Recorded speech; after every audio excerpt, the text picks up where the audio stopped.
Hi there, everybody. Welcome back to the table. We're excited to have you come and join us. And we'd like to offer you the opportunity to pull up a chair, have a discussion as we talk about some current issues and current things around the child welfare space. And I'm joined by two of the regulars here at the table, Chelsea Sobolik.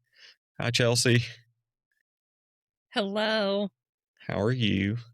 Doing well. It is sunny and 72 here, so I'm doing great. Wow, that's for DC. That's something to be enjoyed. It was Springtime's rough come, right? winter, so I am very thankful. And also, my friend and running buddy Herbie Newell. Herbie, how's it going today? Going well, Dr. Rick. We're just grateful. I know Chelsea and I are grateful to be with one so venerable as you. Always. Always. If we're gonna carry anything over from the Defender podcast, it is my venerability. So I appreciate that. For sure. I'm not really sure what that means, but I'm gonna take it as a compliment. So. Hey, so we're gonna delve in and talk a little bit about kinship and about kinship care and those things in our foster care system, and realizing that we have a system that is increasingly prioritizing placement with relatives, and there's good intentions and a lot of a fairly large body of research behind that, but as kinship care becomes more the norm and more what our system leans toward, there are also some tensions that emerge. Caregivers stepping in without preparation, children being moved without regard to bonding, some of those sorts of things. And so we're going to delve in today and talk a little bit about that. And so, first of all, from the perspective of people that follow Jesus, what are your thoughts just entering into the conversation about kinship care? How does being a Christ follower color the way that you approach this, like it does everything else? Chelsea, wait, why don't you jump in? That's a great question. I think there's a number of ways to answer that question, and I'm sure we'll touch on a number of the ways, but I think the first and most fundamental way, and I think we would all sign off on this, is that God designed children to be in families. And we have all worked in child welfare for a long time, and so we've seen the harsh and heartbreaking reality of children not being in family, or of broken families and families struggling.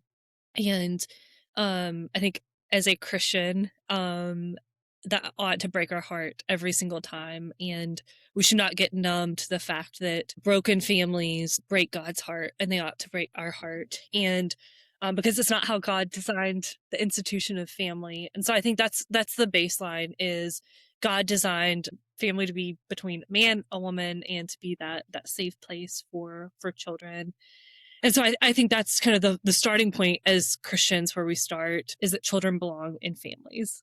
Now, what does that mean for our child welfare system? And we'll get into that. But I think that's the thing that undergirds, as Christians, how we understand family. In the year of our Lord 2026, there are many different definitions of family. As Christians, we know there are definitions that are simply not true. They're not telling the truth about what family is to that unit and to the world. And so I think we have a responsibility as Christians to both tell the truth about what family is, and to uphold what flourishing families can and ought to look like. So I think that's a starting point as a Christian, that God designed families. God designed families to flourish. And we live in a broken and fallen world where families don't flourish. Families break apart, and children, for more reasons than we can count today, cannot and should not stay with their family for a time, or maybe forever. So I think that's kind of the baseline, and I'll maybe kick it over to Herbie if he wants to add anything. But I think as Christians, that's where we ought to start: is God designed the institution of the family to be a certain type of institution between a man and a woman, and to be that stability for children. Yeah, Herbie, what do you think? Yeah, so I mean, I think I love everything that Chelsea said, and obviously, I would say amen. Children need families. You see the biblical imperative that God sets the lonely in families, that's his ideal. And we live in a broken, fallen world where unfortunately, families of origin are not always safe places for children. And so I think the first thing that I would say is with family and children in families, always as our goal, we also have to prioritize the welfare of vulnerable children. And I think what's so hard for a lot of people, and I don't know, we're going to get a little bit and delve into kinship care and some other types of things, but there's not a one size fits all process for any child that's vulnerable. And I think that's where it's so complex, and we have to be willing to sit in the complex and leave every option open for a child to find both that stability in a family, but also what is the most healthy choice, what is the choice that's going to ultimately serve the needs of that child first and foremost. And I think that's where we've just got to be very careful, because in a broken, fallen world, everything is very messy. And I know as linear thinkers, we like to think of man falls in a hole, I go get a rope, man gets out of the hole, and he's safe. With a child, it's not always the rope. Sometimes it's a ladder you need. Sometimes you got to get down in the hole with them and you got to figure out how to get out. Sometimes it is the rope. There's lots of different ways that we have to solve this problem. And I think a lot of times what we find is lawmakers make laws that are a one size fits all. And in the end, it makes it a lot harder to find the best outcomes for a child. Yeah, I think you're right, and I think it when we look for bureaucratic solutions to lots of these problems, when you're trying, it comes down to one size fits all solutions that don't necessarily fit all the situations. And I think, particularly as we think about kinship care, one of the things that it seems difficult to me is families and family life is different in that we don't live close to a lot of extended family, many of us, and it's we become a mobile society and also a fractured society. And I wonder at times if maybe some of the rules that we're using to think about community don't necessarily really exist any longer. And I think we all know stories of where children have been moved from one placement to another and have been moved into a kinship placement where they've been taken states away or into circumstances where they're coming into the life of a kinship caregiver that's somebody that's part of their family, but it's someone they don't know. And I think those can be incredibly difficult circumstances when the idea that we think of that maybe a lot of this is based on is more that you have extended family living within arm's reach, and there's more of a community sense of that.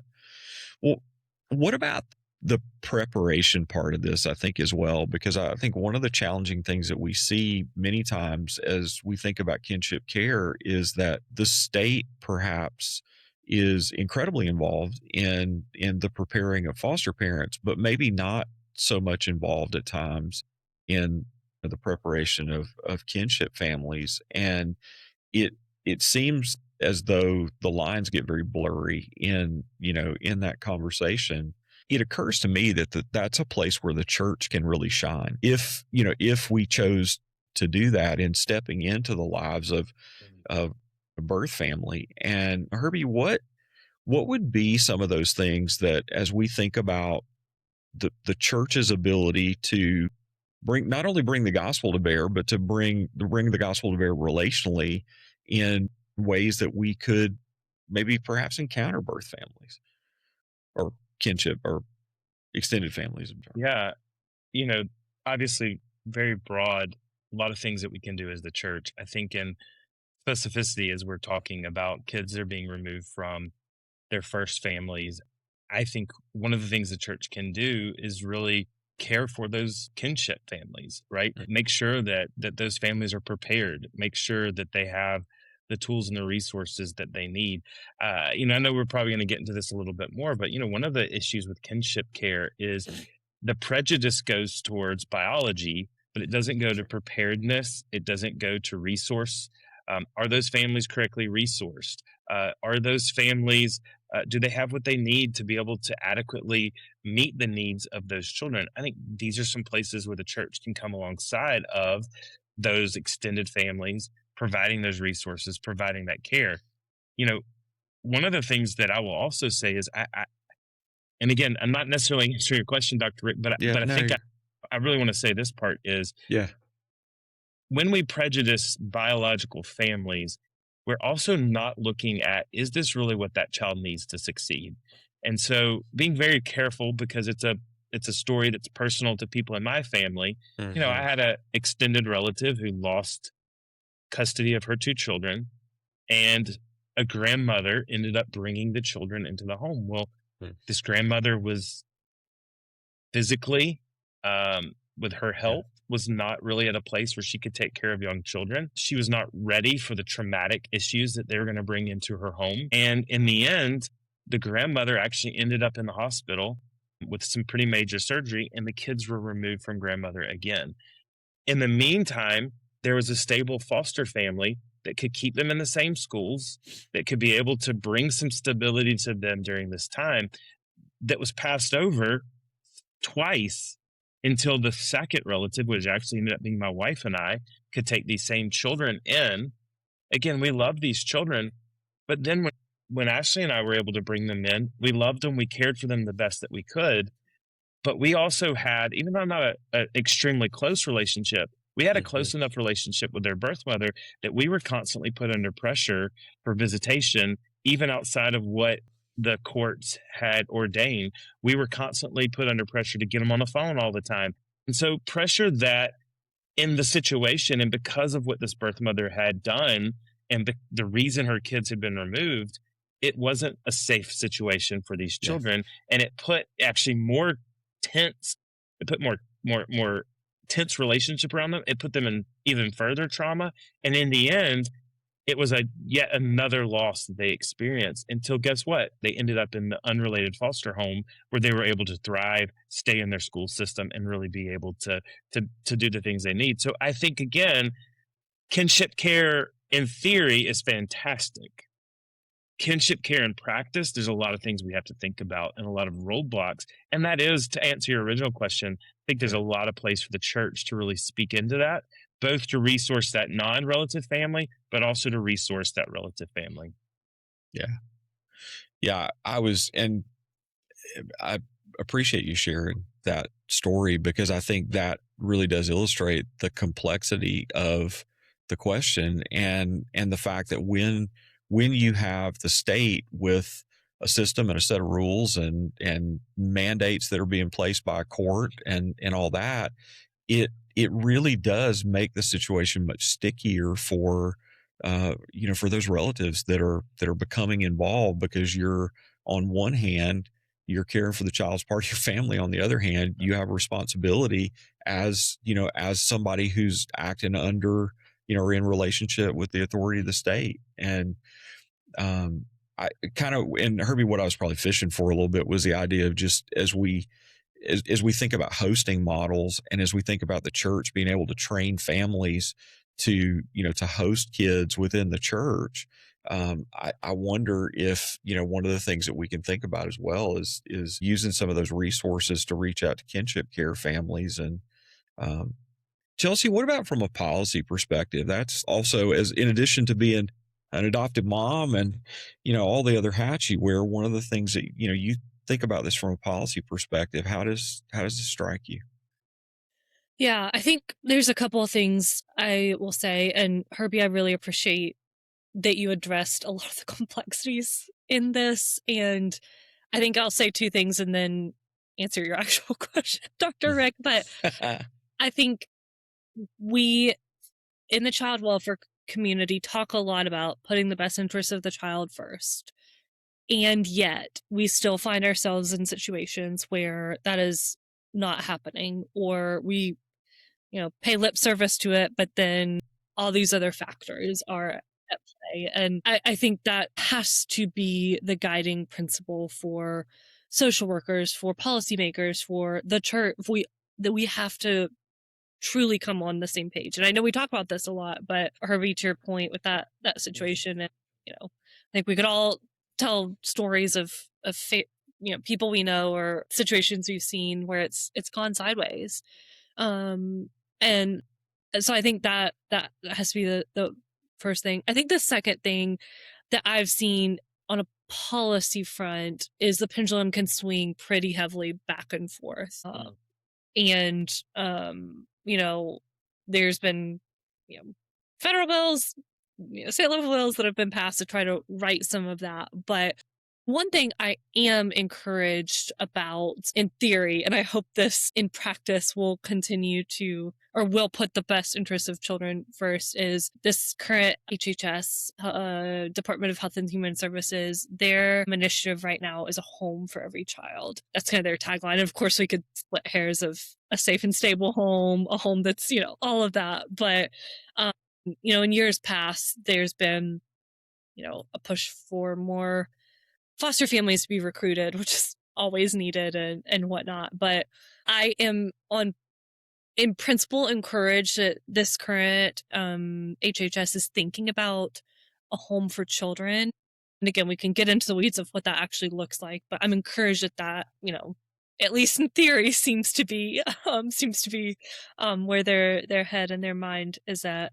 And I think the second thing I will say, you both mentioned this, and I worked on Capitol Hill for a number of years, which is federal national policy. And anyone who knows anything about child welfare policy, there's certainly federal policies, but so much happens at a state and county level. And I will always believe that good public policy matters, but this is where the church matters even more, because the church can be where the government can't and shouldn't be, which is everywhere.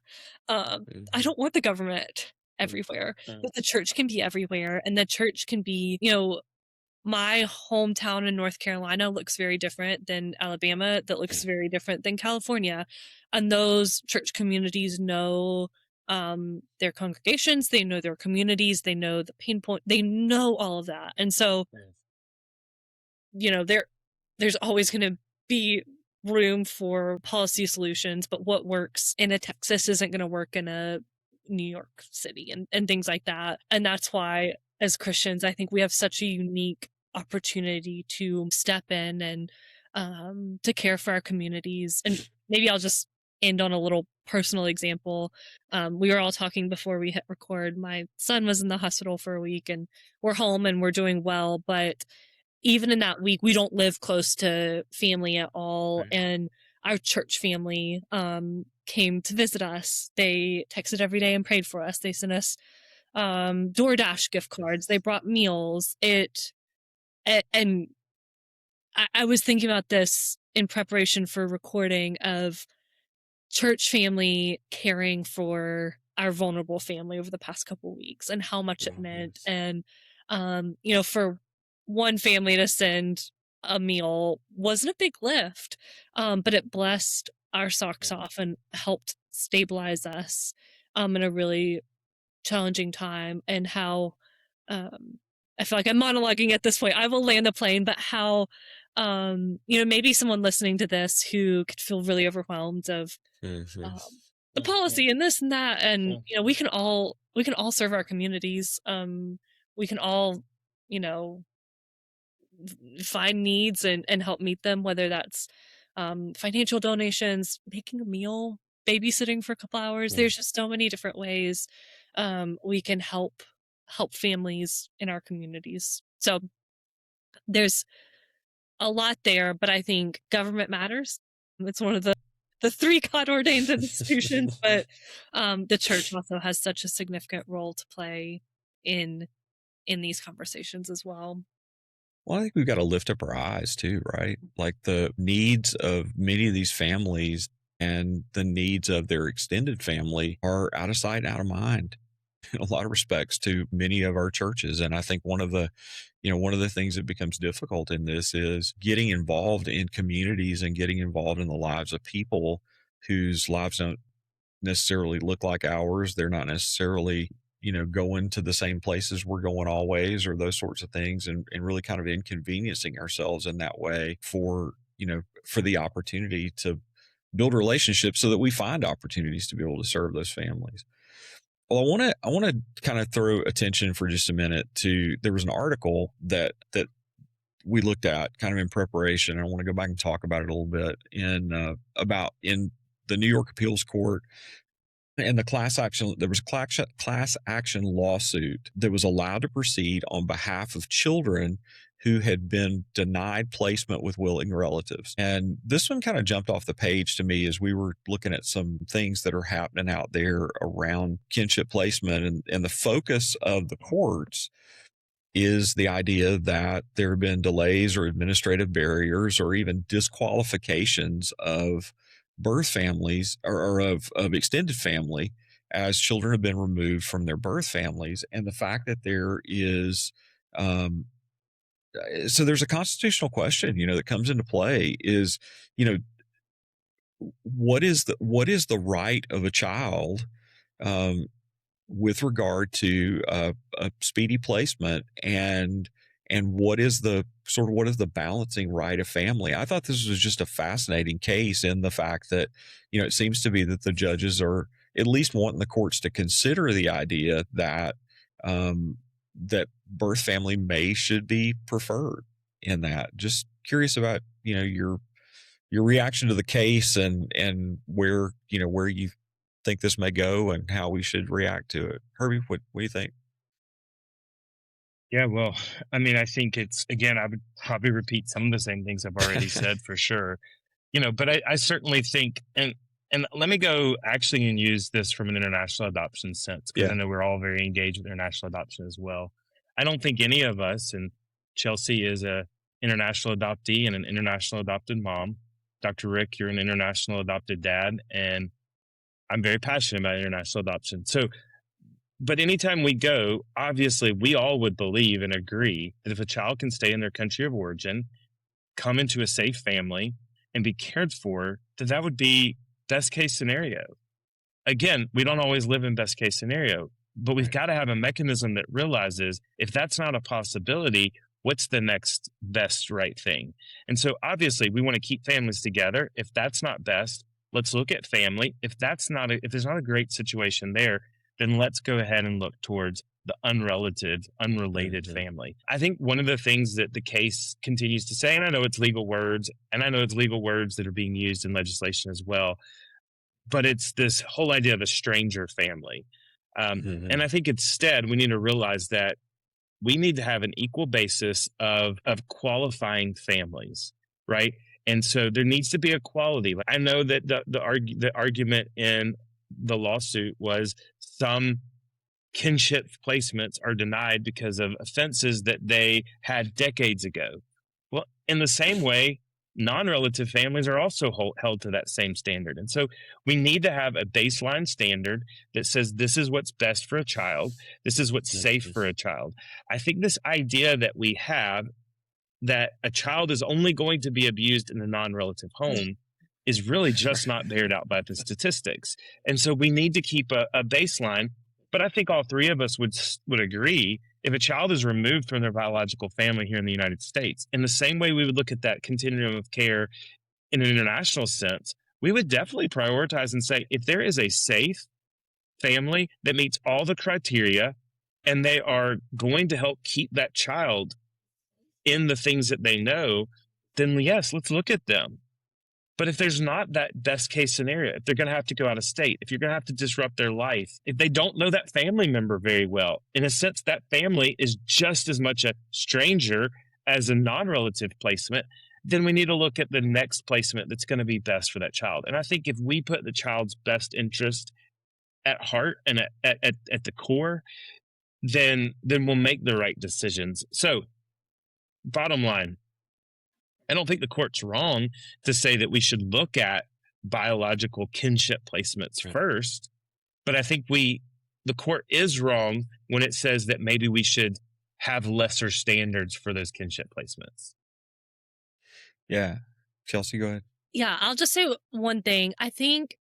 These are not black and white issues at all. And just because a child is placed with a foster family, that does not mean at all that they will never have visitation rights with their Right. their biological family, right? And so I think publicly we can pit the two against each other in ways that don't need to, they if a social worker is looking at the best interests of a child, the best interest of a child might be a foster family in the same city and then visitation with grandma.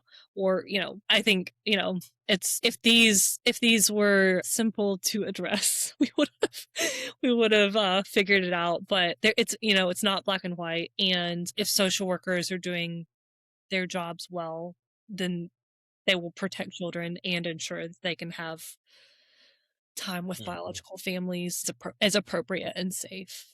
Well, Yeah, but I think, and not to okay. interrupt you, Dr. Rick, Yeah. but a point that Chelsea actually also makes that I think is really important is you also have to consider that kinship placements aren't also the placements that are the preference of the biological parent. So there's a lot of times biological parents would say, I would actually rather my child not be with this relative because of some relationship that's been there. And so that's why I think Chelsea's so right. This is not a one size fits all solution. It's very complex, it's multi-layered. And so, yes, it should be a preference as we're going through the list, but it doesn't need to be so preferred that we prejudice kinship care over any other type of care. Well, I just felt like reading this article that this is one of those things where we're watching the death of common sense. There's a sense in which that we're so trying to, name every contingency and to, kind of give this rank priority or order to, to certain factors. The idea, if you're talking about somebody that had an offense 20 years ago or whatever, well, common sense should rule in how you're able to walk that out, how a social worker is able to walk that out in the case. And we don't see that necessarily, you know, being the case, that we're not really good using good practical reason, I think, many times in entering into how we approach this. And so what are maybe a couple of things as we leave today? And one of the things we want to do is we want to hear your thoughts about this. We want to know your experiences, stories maybe that you've come across out there, and help us as we're continuing to try to carry on this discussion. What may be a thing or two that we could say to folks that are out there that are wrestling with the idea of what's appropriate for kids in care, and how can they make their voice heard? I keep coming back to this. So maybe I will just end with this. Child welfare is so complex and complicated. Number one, because people are complex and complicated. But when a child enters the system, that adds in layers and layers and layers of bureaucracy, of policy, of just so much extra complexity. And we know this and we talk about it, but I think stating the obvious, like, it is so complex, and people of goodwill are trying. And people also who we read the headlines of children sleeping in offices and social workers burning out, and there's never enough foster families and all of this. It's a very complex and broken system.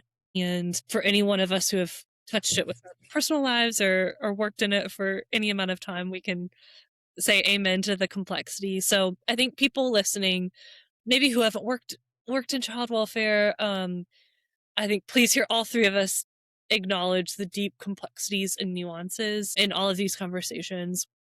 And then I think the second thing I will say is I'm a very action driven person. I really kind of want that action step of here's 3 ways I can get involved and whatnot. But over the years, I've been deeply convicted that I quickly go to action instead of prayer. And all of us can pray for our communities. We can pray for the social workers. We can pray for the judges, the family court judges, the decision maker. We can pray for all of this on our morning commute, or as we're doing we can lift these things up in prayer, because scripture tells us over and over and over again that he cares for the vulnerable, that he cares for the children, that he cares for families. And so I've been convicted over the years not to let prayer be kind of my tack on, my last step, but kind of where I go first. So I think what I would say is acknowledging the deep complexities and all the ways the system has tried and failed and tried and failed again. And then the ways that each one of us as Christians can actually get involved in our local communities with prayer. And of course there's tangible action as well, but not to discount prayer. Yeah, that's strong. I think if I can't add to that, because we know, again, we've said the father of the fatherless. Even a couple of weeks ago, we were studying Acts 5 as a staff, and one of the things we looked at is God's sovereignty and how He works and moves and directs things. And so we know if He's the father of the fatherless, He's going to care for these kids, and that He can work beyond bad placements. He can work beyond imperfect placements. I think if I were going to leave, though, with folks with three things, the first thing that I would do, and it feels counterintuitive, and it's something that churches can do, so I'm answering your first question, Dr. Rick, is appreciate the social workers at your local CPS, Child Protective Services. I know that they sometimes are the bad guys. They're not. They feel like they're always the bad guys, because they're either picking up a child from a biological family, they're taking a child out of a foster home, they're not picking the kinship care, they're not picking the foster family that's right around the block. They're never the good guy. And I think one of the things the church that we can do is go in and let these mostly young women, sometimes young men, know, hey, thank you. Thank you for looking out for the best interest of children. We're thankful for you, and you're an evidence of God's common grace to children. I think the second thing that we can do is, again, and it seems very simple, but we can start to love those that are around us. Because the truth of the matter is, we're listening to this podcast and we may be even thinking, that's over there, that's on that part of town, or that's being impacted somewhere else.